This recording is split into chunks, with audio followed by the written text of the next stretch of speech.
Orchestra class, welcome back. Today we're looking at numbers 334, 335, and 336. It's the 3-1, or 3 assignments. I can't even talk straight. This is going to be all on page 29, and we're going to be introducing slurs and ties. So ties and slurs, they're a pretty interesting thing.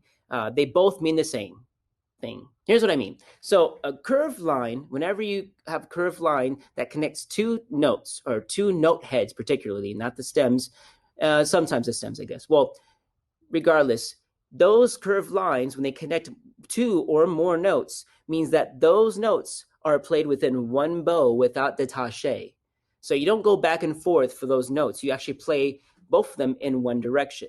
Now, a tie is called a tie because the curved line is connecting two or more of the same pitch, okay? So what you're doing essentially is like playing, if you look at 334, half notes in this example, all right? So the first measure is D half note, and then the next two beats are a tie of two Ds. So you're just extending that bow from the first D to the second D, and that makes two beats, like a half note. Now, why do we have to worry about ties if you could easily just draw or write in half notes or dotted half notes for that matter, just anything within the measure? Well, ties work really, really well when the note needs to be extended longer between the bar line. For example, if you had a quarter note at the beat 4 tied to a half note on beat 1 of the next measure. So if that would make it 3 beats long, but it'd be beat 4 to beat 1 and 2 of the next measure. See what I mean there? You have to always make sure the measures equal in 4/4 time 4 beats. We can't put an extra 2 beats to that measure just because you want that note to be longer.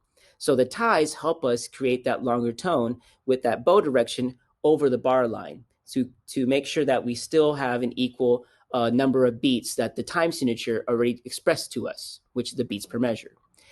So really easily, 334, we're looking at pretty much everything is a half note. Simple as that. So for your recording, make sure you're playing these pitches. D, D, E, E, F sharp, E, D, D. And they're all 2 beats. Even though they look different, they look kind of funky, they're still 2 beats each because the slur or the tie means to bow in the same direction, okay? So let's do this one first. I'll play it just on the one instrument because we don't have a lot of time to do all 3. But the feeling is just the same thing, all right? So here is 334 at 60 beats per minute, okay? And we're going to start on open D. Remember that each bow or each note is 2 beats, each pitch at least. 1, 2, 3, 4.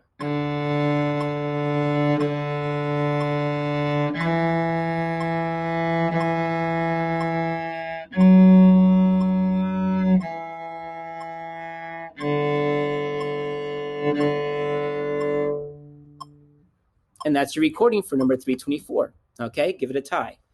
So once you're done with that, go to 335 and we'll be talking about slurs. Now, again, slurs look like ties. They're going to be bowing the notes in the same direction. However, they're called slurs because you're bowing 2 or more pitches that are different, all right? Notice that in the example, it shows you 2 different pitches that are connected by that curved line, hence the term slur and what it means. If you look at 335, we're slurring D to E for the very first measure. That's going to be a down bow for both pitches, and there's no pause, just like we did the ties, all right? So here's what the first measure would sound like if I were to slur D to E. 1, 2, 3, 4. Now, how do we make sure that rhythmically it's still the same? Because those are 2 quarter notes. That's when your fingers get into play to make sure they slam down on the finger spot with the beat, all right? So all that's going to be able to make sense of the different types of notes, like half notes, quarter notes, the rhythm stuff, will be how you place your fingers down in time. So it's like almost playing a piano in that sense, where you have to make sure your fingers go down with the beat to create a different pitch while you're bowing on one string.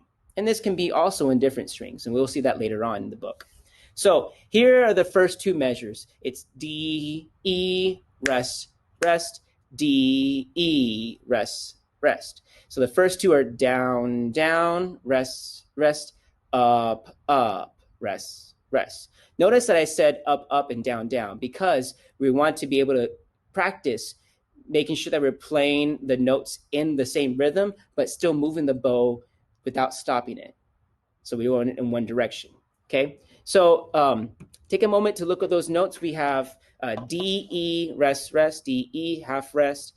Then next two measures, we're slurring D, E, down bow, D, E, up bow, D, E, down bow, D, E, up bow, down half note D, up half note D, down bow D, E, and then up B, up bow D half note. That's a lot of D's and E's. So it should be pretty easy. This is what it would sound like with the right bowing pattern and the rhythm. Again, this one would be kind of tricky because you got to make sure that you put your fingers down with the beat. 1, 2, 3, 4. 3, 4. 3, 4.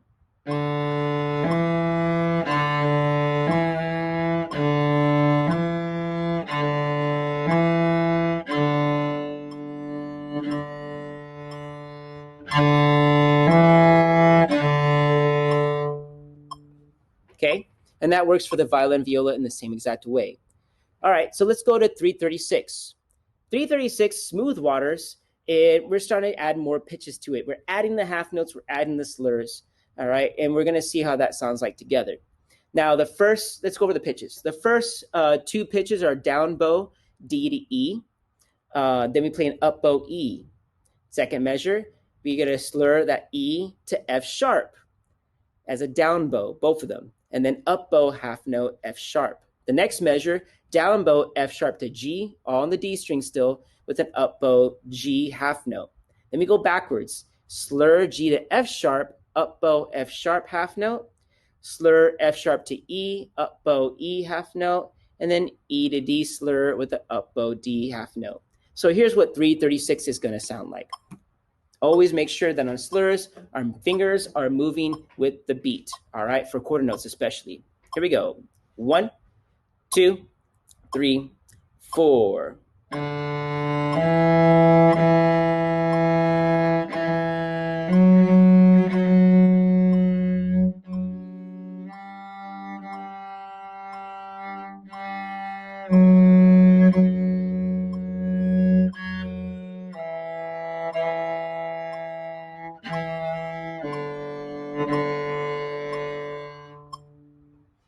And there you have it.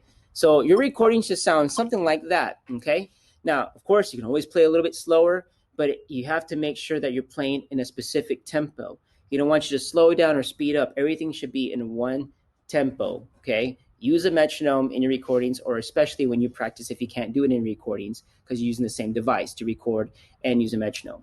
So practice, like I've always said, before you do submissions, work on it the best you can. And make sure that you ask me questions if you have any questions in your videos. And it doesn't matter if it's be a separate submission, just as long as you can ask me those questions and I can try to answer them for you. Otherwise, good luck on your recordings. Make sure you practice before you turn them in, and make sure that you try your best at all times, okay? So good luck in recordings, and I can't wait to see them. Have a good one. Bye-bye.